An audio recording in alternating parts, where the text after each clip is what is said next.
The Seyuseth. Sa puso ng daigdig matatagpuan ang Lola, isang kahariang puno ng liwanag at karunungan. Sa loob ng maraming siglo, pinamunuan ito hindi ng dugo, kundi ng tapang. Mga mamamayan ng Lola, ngayon matatagpuan ng korona ang bago nitong tagapagdala. Isa lamang ang maaaring mamuno. Susubukin ng korona ang inyong puso. Nais kong mamuno ng maihabag. At ako ng may lakas.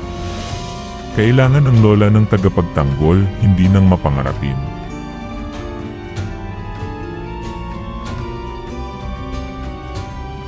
Ipinapakita ng korona ang katotohanan sa loob ng puso.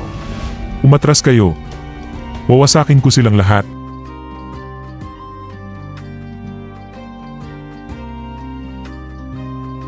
Hindi. Mga ilusyon lamang sila. Ang tunay na labanan ay nasa ating loob. Ang pinuno ng lola ay dapat makakita lampas sa kapangyarihan. Nauunawaan ko na. Ang lakas na walang awa ay kapahamakan.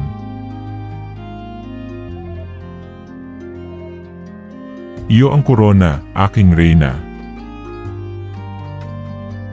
Kung gayon, pamunuan nawa ang Lola hindi ng takot, kundi ng pag-asa. At sa gayon, pinili ng korona ang tunay na pinuno, ang may pusong mas maliwanag kaysa sa alinmang espada. Sa ilalim ng pamumuno ni Reyna Amara, pumasok ang Lola sa panahon ng kapayapaan, kung saan ang tapang at kabaitan ay naghari bilang isa.